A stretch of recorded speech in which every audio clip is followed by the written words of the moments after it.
Hi everyone, welcome to final construction day. We've finally made it to the end. Today we'll start, I need to put my rings on. I know some of you already did that, but I didn't. So I'm just basting these on to have them in place for when we do the final construction. I wanted to make sure you got those on there because I hadn't shown it yet.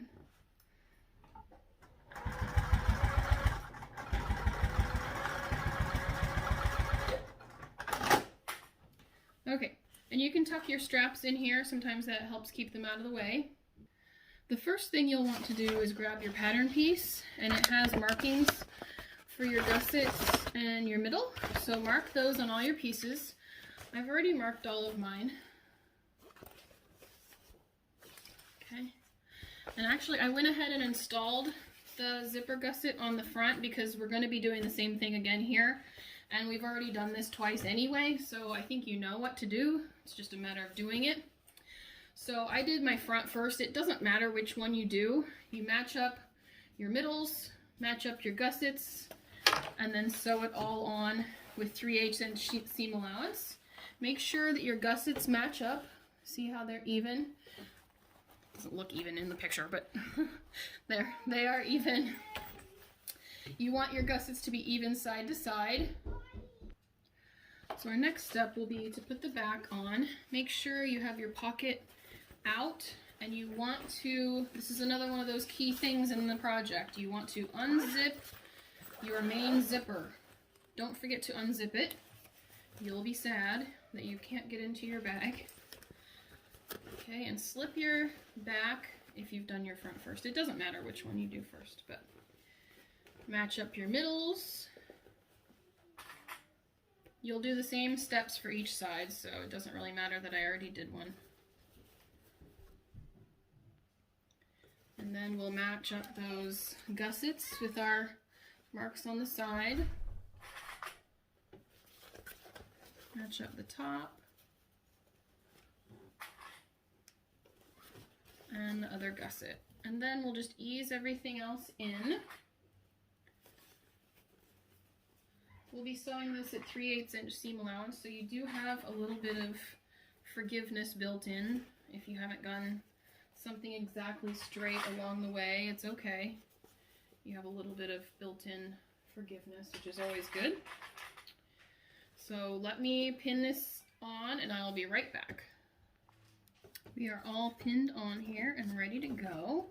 So I'll sew this side on, also at 3/8 inch seam allowance.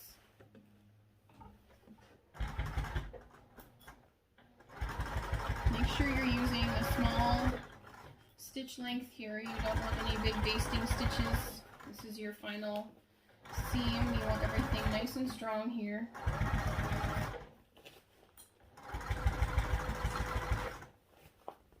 You also want to keep that seam allowance even all the way around so that you don't have any waviness in your bag.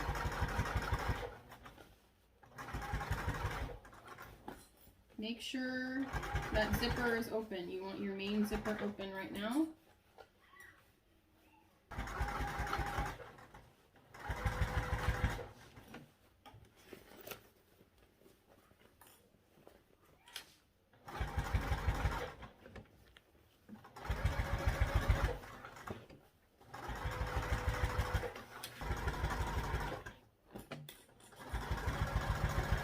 Coming to our first bottom corner there, and remember we have that zipper tab, or not the zipper tab, the rectangle ring tab, and so it can get pretty thick there, so be careful not to prick a needle on that.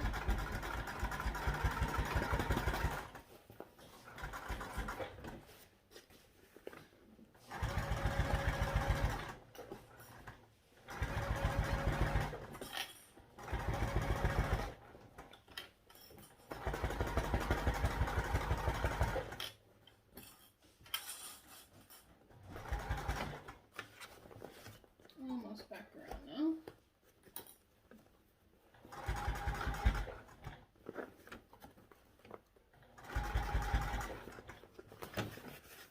It helps that we have basted our layers.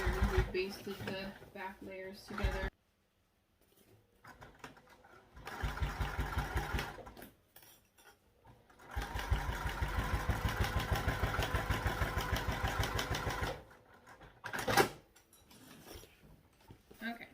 So I've just put the back on because I already had the front. So you'll need to go ahead and do the opposite side of whichever one you didn't do yet. You'll do that twice. Okay, and then we have our binding to do. Now binding gets a bad rap, but in this bag it's really not bad at all. We have our waterproof canvas 1 inch that we cut, and we'll be putting that on this seam. So you just, it's kind of nice to find your center of your waterproof canvas and then put that center on the center of your seam, and we'll be pinning that all the way around, and I will show you what to do at the end. I'll be right back. Okay, I clipped the binding all around, so now I'm back to the beginning, and we'll trim this. You can see my end is right here, so I'm going to trim this one about 1 inch back, so they'll overlap about 1 inch, and we'll cut these at a 45-degree angle, and then tuck it in so that there's no raw edge, and they will overlap just like that. Okay, you might notice your corners have a little bit of wrinkling. That'll be okay. Even if you look inside professional like bags at the store that use this method, they'll have a little bit of wrinkling on any hard curves like that. It's okay. There's not a lot you can do about it. It's a great method though. It gives it a lot of stability and it's super easy to accomplish. So we'll go ahead and sew around this. The instructions say 3/8 inch, which is the same we used before, so I usually go slightly shy of 3/8 inch so that I don't have any crossing over of that seam that we just did, so that it shows on the outside. You do want to push, so as I'm sewing, I'm going to be pushing this onto the seam. You want to make sure that your waterproof canvas binding stays next to your waterproof canvas lining of your bag. Keep it nice and tight there.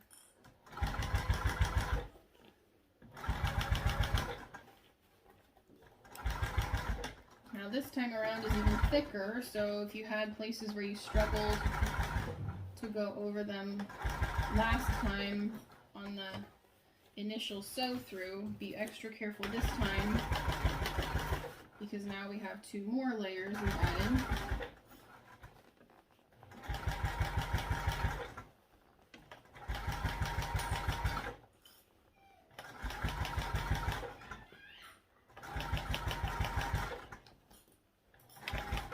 Make sure you're pushing that lining on,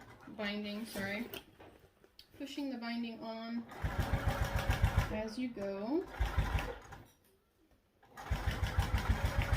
Sometimes when you take the clips off, it pulls the binding off a little bit, so make sure you aren't pulling off your binding as you're pulling your clips off. The corners, it's especially important to push that waterproof canvas on because it can bunch and come off that corner there.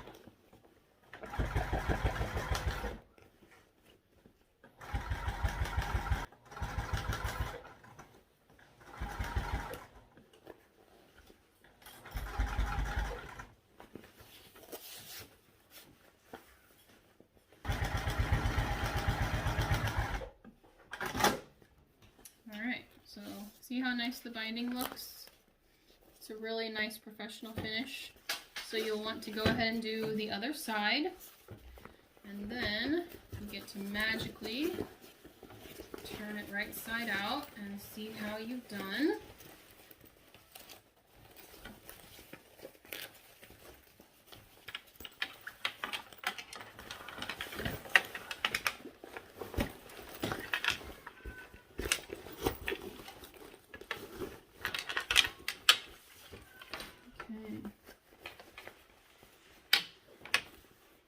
So here's our completed bag, and I will show you how to finish off the straps. So you can take those out of your pocket.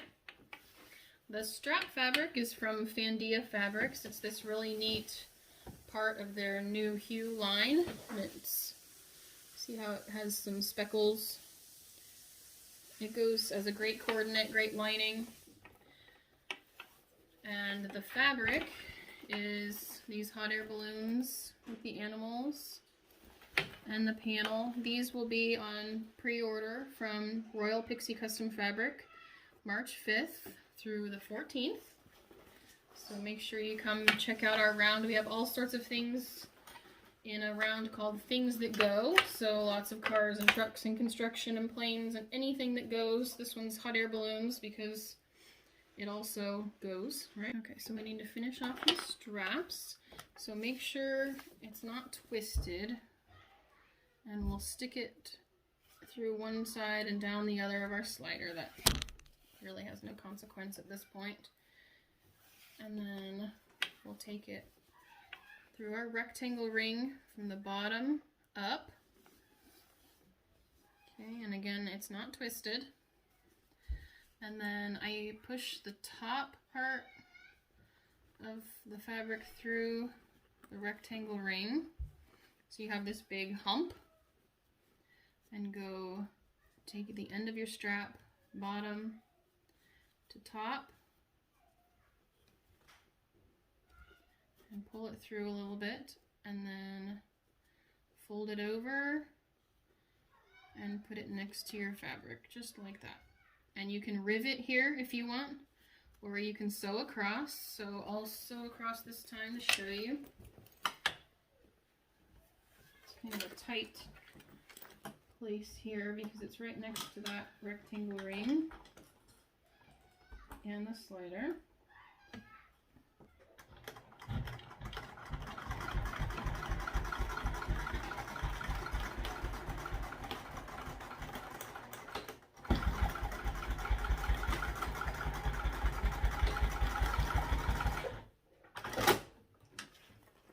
All right, and there is our final straps.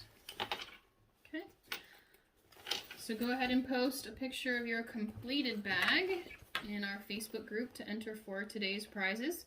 I hope you all enjoyed this sew along. I hope you'll join me for the next one. Bye everyone.